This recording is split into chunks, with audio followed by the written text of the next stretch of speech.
दो चीज पढ़ना है, प्रोजेक्टाइल मोशन, क्या पढ़ना है, प्रोजेक्टाइल मोशन, और उसके बाद सर्कुलर काइनेमेटिक्स पढ़ना है। क्या पढ़ना है, सर्कुलर काइनेमेटिक्स। समझ गए बात को। और इन दोनों को पढ़ने के लिए अब आपको नेसेसिटी हो गई है पढ़ना वेक्टर। क्या पढ़ना, वेक्टर। तो आज से हम लोग शुरू करते हैं पहले वेक्टर की स्टडी। समझ गए बात को। और वेक्टर में जैसे रिजोल्यूशन पर हम लोग आएंगे, कहाँ पर, रिजोल्यूशन पर, हम लोग प्रोजेक्टाइल की स्टडी स्टार्ट कर देंगे। समझ गया बात को, क्लियर है। तो हम लोग स्टार्ट करते हैं वेक्टर को। देखिए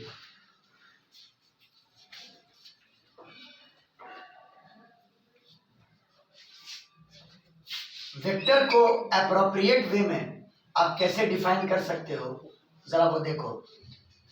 the physical quantity, the physical quantity, the physical quantity, the physical quantity which has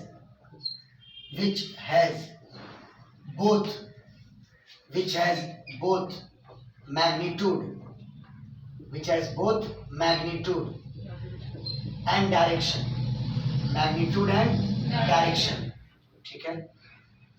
ऐसी फिजिकल क्वांटिटी जिसके पास मैग्नीट्यूड और डायरेक्शन हो, and which can be added by, and which can be added by, which can be added by triangle law, which can be added by triangle law।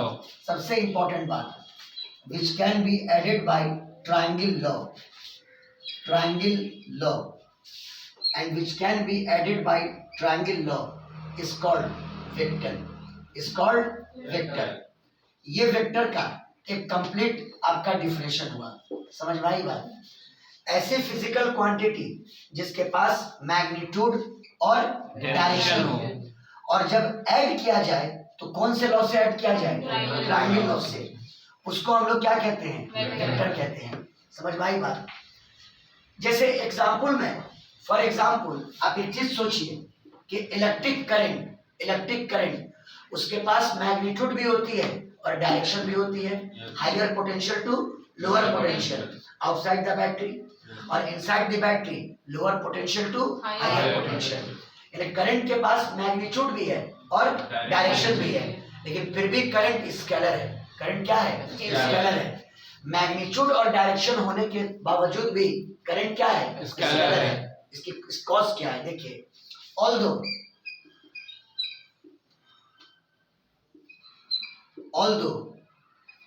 current has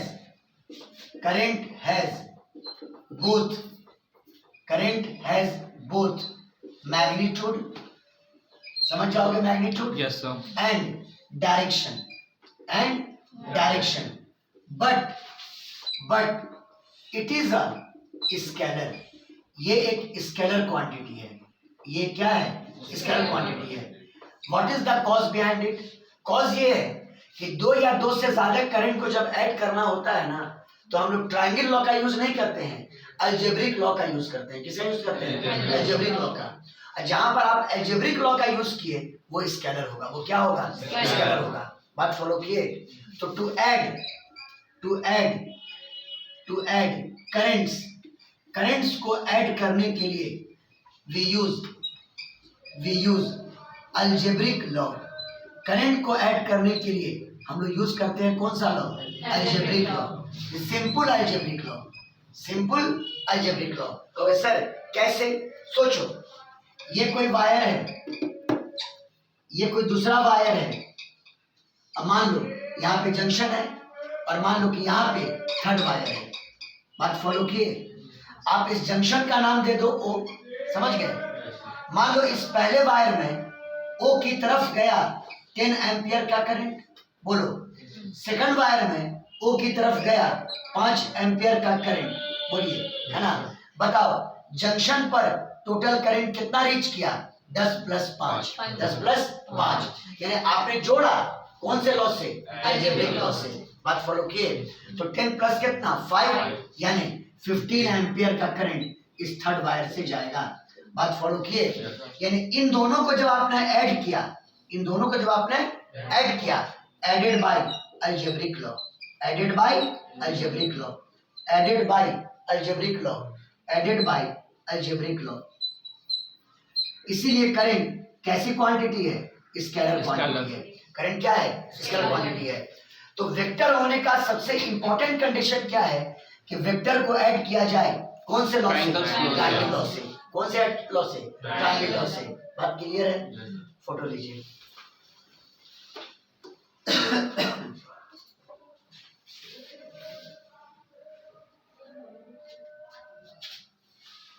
हो गया?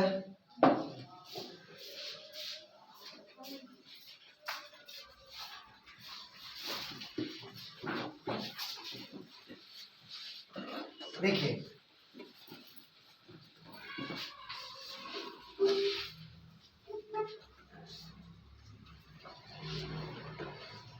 अब representation of a vector, representation of a vector, representation of a vector. एक vector का representation आप कैसे करते हो? तो देखिए एक वेक्टर को रिप्रेजेंट करने के लिए हम लोग यूज करते हैं डायरेक्टेड लाइन सेगमेंट का. किसका यूज करते हैं? डायरेक्टेड लाइन सेगमेंट का, containing tail and head, containing tail and head. बात फॉलो किए. A vector is represented, a vector is represented, a vector is represented by a directed line segment, by a directed line segment, by a directed line segment. Clear है? बोलिए बाबू, है ना? containing tail and head, containing tail and head, या ऐसे कहो starting from tail and terminating at head. समझ गए?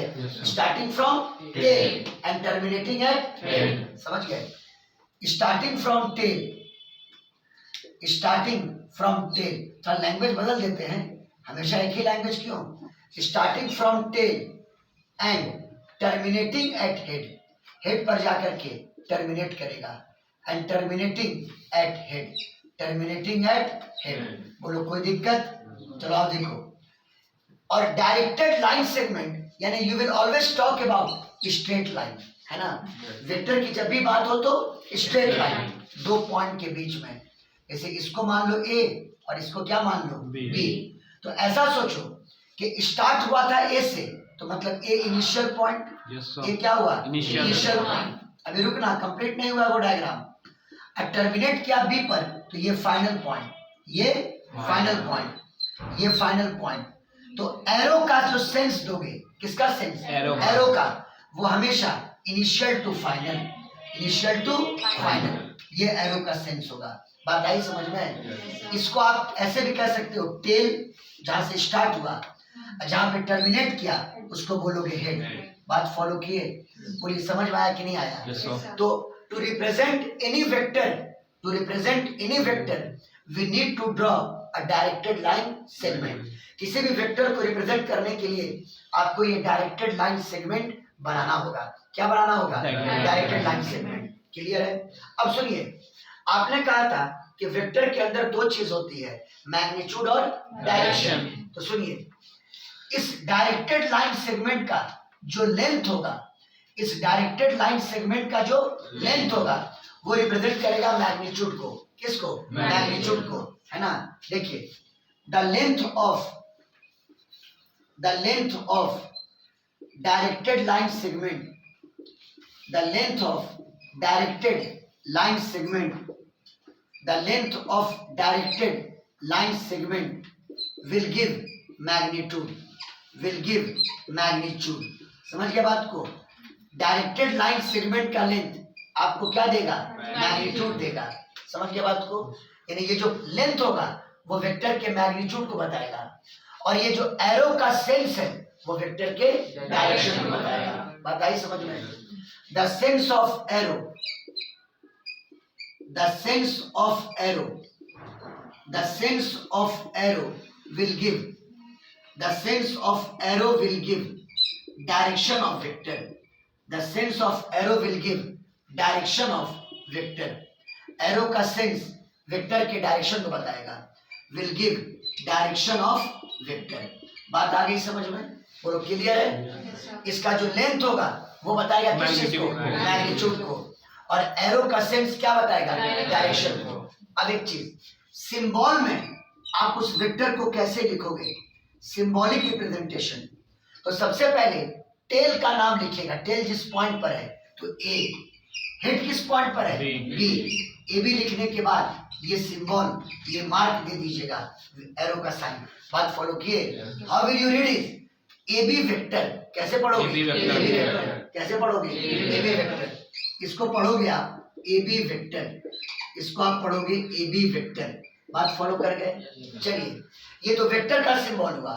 अब अगर इस वेक्टर को या इस वेक्टर के मैग्नीट्यूड को अगर सिंबॉलिकली लिखना हो तो मैग्नीट्यूड को आप मैथमेटिकली ऐसे सोचिए कि किसी भी वेक्टर का मॉडुलस, वेक्टर का मॉडुलस वेक्टर का मैग्नीट्यूड होता है। वेक्टर का मॉडुलस वेक्टर का क्या होता है? मैग्नीट्यूड होता है। The modulus of the vector, the modulus of the vector, the modulus of the vector, the modulus of the vector, the modulus of the vector is the magnitude of the vector. The modulus of the vector is the magnitude of vector, is the magnitude of vector. Vector का modulus, vector का क्या होता है? Magnitude होता है। तो जैसे ए B vector लिखा हुआ है तो ए बी वेक्टर लिख करके आप उसको मॉड में ले गए। किसमें ले गए? मॉड में। Now it has become the magnitude. अब ये क्या बन चुका है? मैग्नीट्यूड बन चुका है। समझ गए बात को? अब ये मैग्नीट्यूड हो चुका है, अब ये मैग्नीट्यूड हो चुका है। समझ गए बात को? और अगर इस कॉम्प्लेक्सिटी से बचना है, अगर मॉड नहीं लगाना है, आप खाली एरो को हटा दो। खाली क्या करो? एरो हटा दो।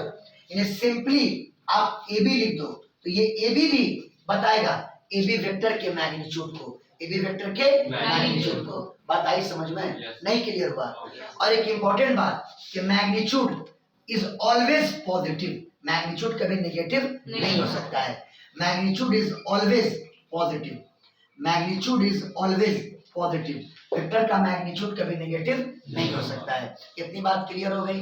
बोलो क्लियर है? तो वेक्टर का रिप्रेजेंटेशन कैसे करोगे? वेक्टर को सिंबॉलिकली कैसे लिखोगे? अब वेक्टर के मैग्नीट्यूड को आप कैसे एक्सप्रेस करोगे? समझ गए बात को? और एक इंपॉर्टेंट बात, पॉजिटिव भी होगा और मैग्नीट्यूड स्केलर होगा। मैग्नीट्यूड क्या होगा? स्केलर होगा। बात फॉलो किए है ना? एक न्यूमेरिक वैल्यू होगी उसकी। क्या होगी? Numeric value. समझ गए बात को? मैग्नीट्यूड का एक न्यूमेरिक वैल्यू होगा। न्यूमेरिक वैल्यू, न्यूमेरिक वैल्यू या न्यूमेरिकल वैल्यू, न्यूमेरिकल वैल्यू है ना, with unit. Numerical value with appropriate unit, with appropriate unit, with appropriate unit। बोलो इतना बात समझ में आ गया? फोटो ले लीजिए।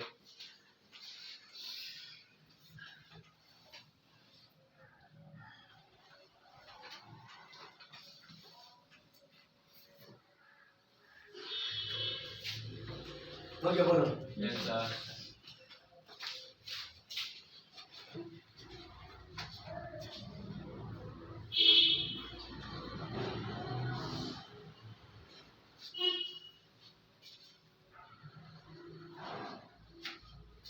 अब वेक्टर में आगे बढ़ने से पहले इसके प्रॉब्लम को समझने के लिए मैथमेटिक्स का एक रिजल्ट बताते हैं आपको हम। Cosine law in a triangle, cosine law in a triangle बहुत ही इंपॉर्टेंट लॉ है ये। Cosine law in a triangle जिससे न्यूमेरिकल बनेगा आपका, कुछ याद करने की जरूरत नहीं पड़ेगी। समझ गए बात को? Cosine law in a triangle. अगर मान लिया जाए कि ये कोई ट्रायंगल है ABC, अगर ये मैंने कोई ट्रायंगल लिया, नाम क्या दिया? ABC। चलो मान लो कि तीनों साइड का लेंथ आपको पता है, इसका लेंथ A के बराबर, इसका लेंथ B के बराबर और इसका लेंथ मान लो C के बराबर। और मान लीजिए आपको तीनों एंगल पता है। ये एंगल मान लो अल्फा है, ये एंगल मान लो बीटा है और ये एंगल मान लो गामा है। तो आपके पास तीन एंगल है और तीनों साइड का आपको लेंथ दिया हुआ है,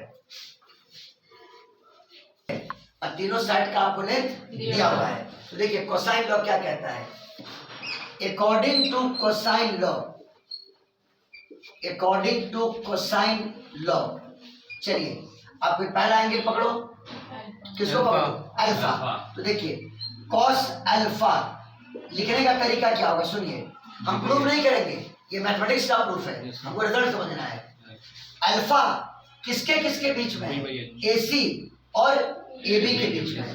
बोलो कितना होगा? B square plus C square, B square plus C square, बचा कौन? A माइनस A स्क्वायर, बोलो क्लियर, और whole divided by 2 into BC, 2 into कितना? BC, ये कॉस अल्फा हो गया। तो cos alpha is equal to B square plus C square minus A square by 2 into कितना? BC। मतलब सोचने वाली बात है, अगर आप अल्फा ले रहे हैं तो पहले इंक्लूडिंग साइड्स लीजिए, इन B स्क्वायर प्लस कितना? C square minus A square अब बाई कितना? 2BC, बोलो क्लियर है। उसी प्रकार अगर आप कॉस बीटा ले रहे हैं, क्या ले रहे हैं? कॉस बीटा, बताइए बीटा इन दोनों के बीच में है, बोलो क्या लिखोगे? A square plus C square, A square plus कितना? C square minus B square divided by 2AC, divided by कितना? 2AC, बोलो क्लियर है। And in the same way अगर हम पूछें cos gamma is equal to क्या होगा? A square plus B square, A square plus B square minus कितना? C square by 2AB, बोलो क्लियर है। और सबसे इंपॉर्टेंट बात है, ये जो मैंने कोसाइन लॉ आपको बताया, ये किसी भी ट्रायंगल में वैलिड है, ये किसी भी ट्रायंगल में वैलिड है, कोई रिस्ट्रिक्शन नहीं है ट्रायंगल पर, हर ट्रायंगल में ये लॉ आपका वैलिड होगा। बात फॉलो किए, it is valid in all triangle, it is valid in all triangle, ये हर ट्रायंगल में वैलिड होगा, हर ट्रायंगल में ये वैलिड होगा। फोटो तो मैंने कहा कि कोसाइन लॉ जो है वो वैलिड है हर ट्रायंगल में, cosine law is valid in all triangle. समझ गए बात को? यहाँ पे कोई रिस्ट्रिक्शन नहीं है कि ट्रायंगल राइट एंगल होना चाहिए या क्या होना चाहिए, किसी भी नेचर का ट्रायंगल हो आप कोसाइन लॉ अप्लाई कर सकते हैं। अब आइए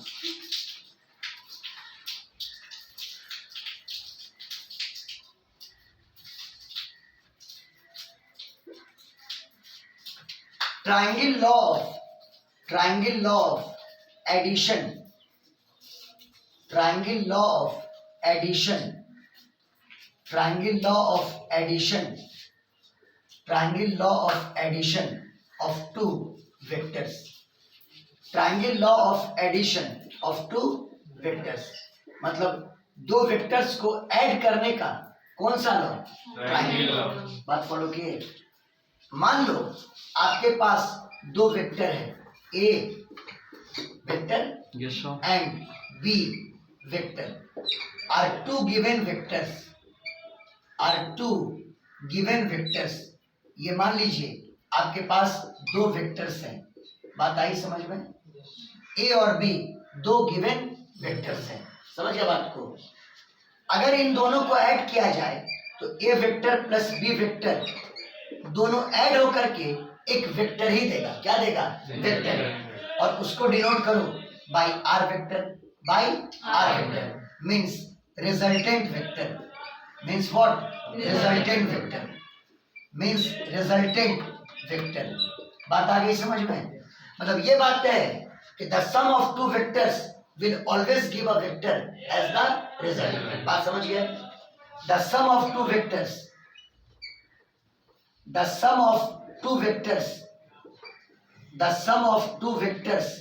will always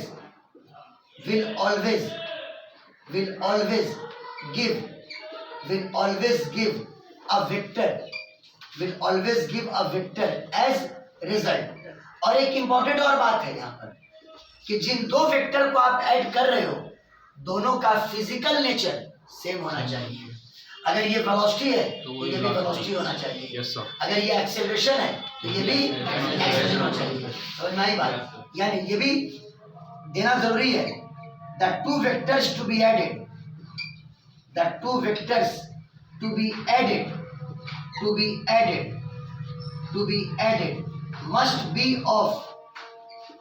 must be of same physical nature।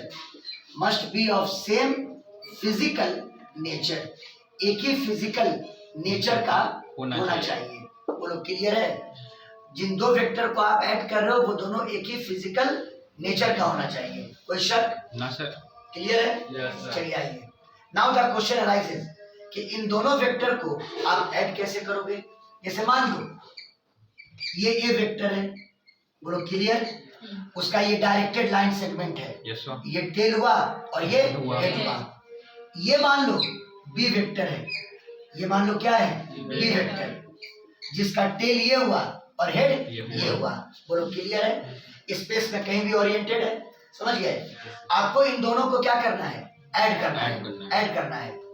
एक बात और नोट कर लो कि अगर किसी भी वेक्टर को पैरेलल ट्रांसलेट किया जाए, पैरेलल ट्रांसलेट किया जाए, उस वेक्टर में कोई चेंज प्रोड्यूस नहीं होगा, है ना? हाँ, अगर रोटेट कर दोगे तो वेक्टर चेंज कर जाएगा, इसलिए मैंने कहा पैरेलल ट्रांसलेट किया जाए। क्या किया जाए? पैरेलल ट्रांसलेट किया जाए तो वेक्टर में कोई चेंज नहीं होगा। The parallel translation, the parallel translation, the parallel translation of a vector, the parallel translation of a vector does not bring any change in it, does not bring any change in it, does not bring any change in it, उसमें कोई change नहीं आएगा। समझ गए? देखिए आपका पहला step क्या है, स्टेप नंबर फर्स्ट, बिना ए और बी के डायरेक्शन और मैग्नीट्यूड को बदले हुए, बिना ए और बी के डायरेक्शन और मैग्नीट्यूड को बदले हुए ए के हेड पर बी के टेल को कोइंसाइड करा दो, ए के हेड पर बी के टेल को कोइंसाइड करा दो without changing their magnitude and direction. तो सर कैसे पॉसिबल है? तो वेक्टर बी को यहाँ से पैरेलल ट्रांसलेट करके यहाँ पे ले आएंगे, यहाँ पे वेक्टर बी का टेल हो जाएगा और यहाँ पर हेड हो जाएगा। बात आई समझ में? तो क्लियर है? तो ये बात लिखना जरूरी है कि without changing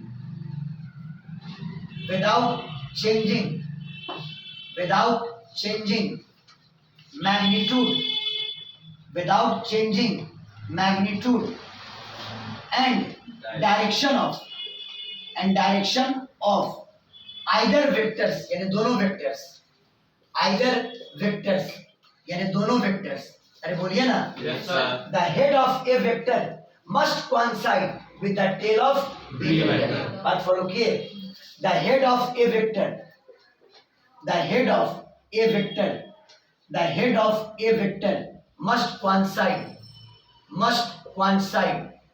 must coincide with tail of, बहुत अच्छा, with tail of, बोलते जाओ, b vector। बोलो क्लियर है? But without changing their magnitude and direction. बात फॉलो किए? चलिए ए जैसे है वैसे ही ले लिया, बोलो बाबू, और बी को पैरेलल ट्रांसलेट करके यहाँ ले आए ताकि ए के हेड पर बी का टेल कोइंसाइड कर गया। चलिए ये आपका बी वेक्टर, ये आपका क्या हो गया, बी वेक्टर। बोलो क्लियर है? चलिए पहला एडजस्टमेंट आपने कर दिया, बोलो क्लियर है? और अब आपको रिजल्टेंट ड्रॉ करना है। क्या ड्रॉ करना है? रिजल्टेंट। ये स्टेप नंबर 1 था, समझ गए?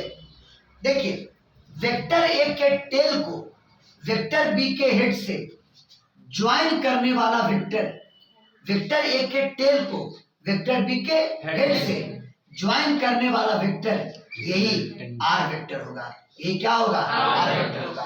बात फॉलो किए? समझ में आई बात? The vector joining the tail of A vector with the head of B vector will be the R vector. समझ में आया बात? Step number 2, step number 2, the vector joining the tail of a vector with head of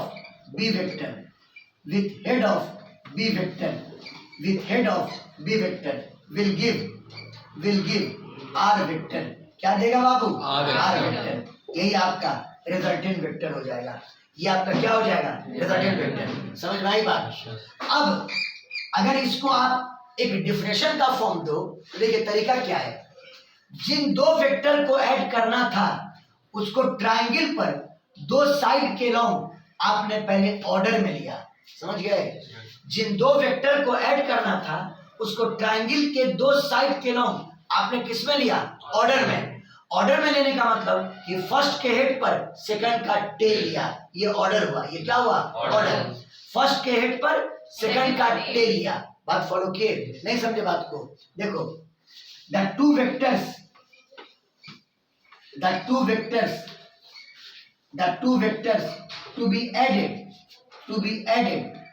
to be added are taken along two sides of a triangle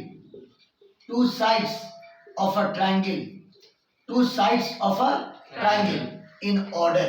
किसमें, order में। बात follow किए? जिन दो vector को जोड़ना है उसको ट्रायंगल के दो साइड्स के लॉन्ग मैंने किसमें लिया, ऑर्डर में। ऑर्डर का मतलब कि ए के हेड पर बी का टेल लिया।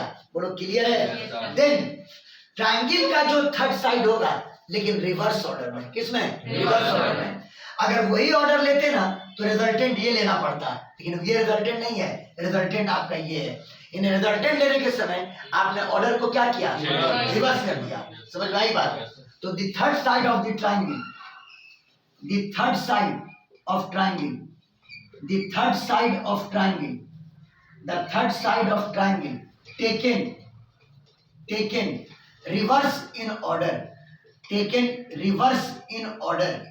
taken reverse in order will give resultant vector। ये आपको रिजल्टेंट वेक्टर देगा। ये एक अप्रोप्रिएट डिफिनेशन हुआ ट्रायंगल लॉ ऑफ एडिशन का। बात आ गई समझ में? बोलो क्लियर है? कोई डाउट? चलिए आपको ए वेक्टर में बी वेक्टर को ऐड करके क्या लाना था, आर वेक्टर। आपने ए के हेड पर बी का क्या लिया, टेल।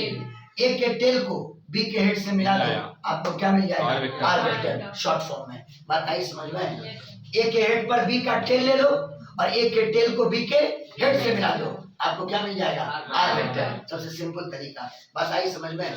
इसी को कहते हैं triangle law of addition of two vectors. Clear है? फोटो लीजिए।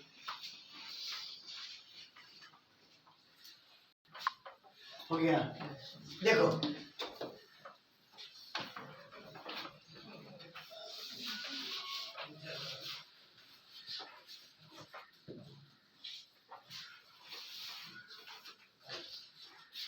आपने ये देखा कि A vector plus B vector I is equal to कितना, आर वेक्टर। ठीक है? ये वेक्टर ए ड्रॉ किया, ए वेक्टर के हेड पर बी वेक्टर का क्या लिया, टेल लिया। ये आपका बी वेक्टर हो गया। और अब ए के टेल को बी के हेड से मिला दिया, ये आपका क्या हो गया, आर वेक्टर। समझ गया बात को? थोड़ा इसको और हम लोग एक्सैजरेट कर देते हैं। जैसे इस पॉइंट का नाम अगर आप ए दे दो, इस पॉइंट का नाम अगर आप बी दे दो, और इस पॉइंट का नाम अगर आप क्या दे दो, सी दे दो। अब देखिए A vector plus B vector is equal to कितना, आर वेक्टर। लिख दिए A vector plus B vector is equal to कितना, आर वेक्टर। स्टार्ट जब क्लास किए थे आज तो देखिए ए वेक्टर का टेल कहां पर है, ए पर, और हेड कहां पर है, बी पर। यानी ए वेक्टर को आप लिख सकते हैं ए बी वेक्टर। क्या लिख सकते हैं, A B vector. Clear? Plus B vector का टेल कहां पर है, बी पर, और हेड कहां पर है, सी पर। क्या लिख सकते हो, बी सी वेक्टर। क्या लिख सकते हो, बी सी वेक्टर। यहां से आर अपने आप आएगा। ये कैसे? मान लो कि ये बी से बी कैंसिल आउट हो गया, टेल बना दो ए को, हेड बना दो किसको, सी को। रिजल्ट क्या मिला, बोलो, एसी वेक्टर। रिजल्ट क्या मिला, देखिए तो इस रिजल्टेंट का टेल ए पर है, हेड सी पर है। नहीं समझ में आया? रिजल्टेंट का टेल ए पर है और हेड कहां पर है, सी पर। यानी रिजल्टेंट कौन हुआ, एसी वेक्टर। कौन हुआ, एसी वेक्टर। इस इक्वेशन को आप जरूर फिल कीजिए। A B vector plus B C vector माना के बी से बी कैंसिल हो गया, अरे बोलिए ना, Yes, माना के बी से बी क्या हो गया, कैंसिल, रिजल्ट क्या मिला, AC वेक्टर। बात फॉलो किए, Yes, sir. बोलो क्लियर है। जैसे मान लो हम कह दें पी क्यू वेक्टर अब plus Q R vector plus Q R vector, बताओ रिजल्ट क्यू से क्यू कैंसिल, टेल बन जाएगा पी और हेड बन जाएगा आर, रिजल्ट क्या मिलेगा, आर वेक्टर, रिजल्ट क्या मिलेगा, आर वेक्टर। मान लीजिए एम एन वेक्टर अब plus N S vector, M N vector plus N S vector, N से एन क्या कर दो, कैंसिल, टेल कौन बन जाएगा, एम, हेड कौन बन जाएगा, एस, रिजल्ट क्या मिलेगा, एम एस वेक्टर, क्या मिलेगा, एम एस वेक्टर। ये सारा कॉन्सिक्वेंसेस है ट्रायंगल लॉ का, किसका, ट्रायंगल लॉ का। बात फॉलो किए, ये सब है triangle law of addition of two vectors, triangle law of addition of two vectors, triangle law of addition of two vectors, ये दो वेक्टर्स को जोड़ने का कौन सा लॉ, ट्रायंगल लॉ। बोलिए क्लियर हो गया कि नहीं हो गया, आप ये समझ गए कि नहीं समझ गए कि दो वेक्टर को ट्रायंगल लॉ से कैसे आप ऐड करेंगे, बोलो क्लियर है। फोटो लो,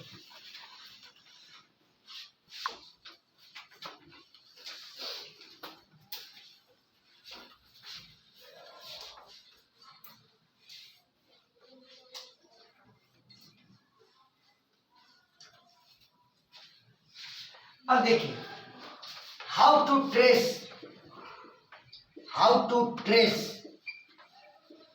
एंगल बिटवीन टू वेक्टर्स, दो वेक्टर्स के बीच के एंगल को आप कैसे ट्रेस आउट करोगे, है ना। पहला केस, जैसे ये ए वेक्टर और मान लो कि ए के हेड पर बी का टेल है, ए के हेड पर बी का क्या है, टेल है, बोलो क्लियर है, समझिए बात को। ए के हेड पर बी का टेल है और आपको फील करना है कि ए और बी के बीच में एंगल कहां पर बनेगा। तो सुनिए, दोनों का मीटिंग पॉइंट यहां पर है, बोलो मीटिंग पॉइंट यहां पर है। इस पॉइंट पर ए का हेड है और बी का क्या है, टेल है, तो बी को कुछ मत कीजिए, बी को कुछ मत कीजिए, ए को उसी के सेंस में आगे प्रोड्यूस कर दीजिए, ए को उसी के सेंस में क्या कर दीजिए, आगे प्रोड्यूस कर दीजिए। तो ये जो एक्सटीरियर एंगल बना थीटा, ये माना जाएगा angle between A and B, angle between A and B. Important चीज बता दे रहा है आपको, कल के कंफ्यूजन में मत क्रिएट कीजिएगा, समझ गए। ये थीटा एंगल हो गया किसके बीच में, ए और बी के बीच में, समझ गया बात को, बोलो बाबू। थीटा आपका एंगल हो गया किसके बीच में, ए और बी के बीच में।